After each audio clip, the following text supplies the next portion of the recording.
Huling laban ng Batang Gilas sa FIBA Under-16 Asian Championship Battle for Third laban sa China. Tinalo ng mga Batang Chekwa ang Batang Gilas sa preliminary round, kaya naman gustong bumawi ng ating Batang Gilas dito sa China. Maagang uminit ang opensa ng China.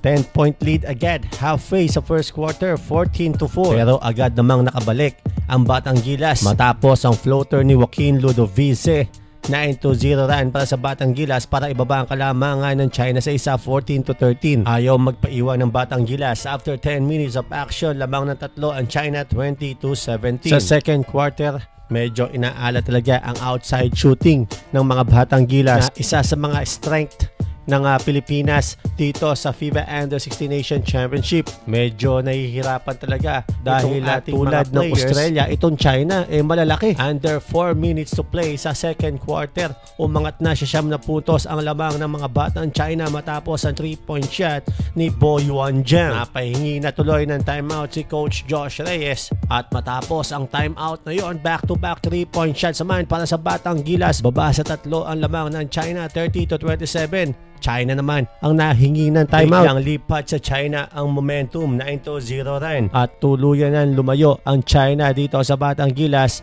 matapos ang first half, 44-29. Pagdating ng second half, especially sa third quarter, tuluyan ng binaon ng China ang Batang Gilas. Na-outscore nila ang mga Batang Pinoy 26-8, at dahil sa laki ng kalamangan, hindi na muling nakabalik pa ang Batang Gilas. Ang final score, 87-59.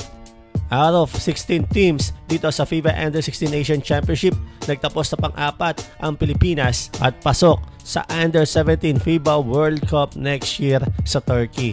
Consolation Award naman para dito kay Kiefer Alas, na kasama sa All-Star 5 dito sa FIBA Under-16 Asian Championship. Sa tournament na to, may average si Kiefer Alas na 15.4 points, 8.6 rebounds, 2.6 assists at 1.6 steals per game sa loob ng almost 28 minutes in all 7 games. And again, congratulations dito sa ating Batang Gilas.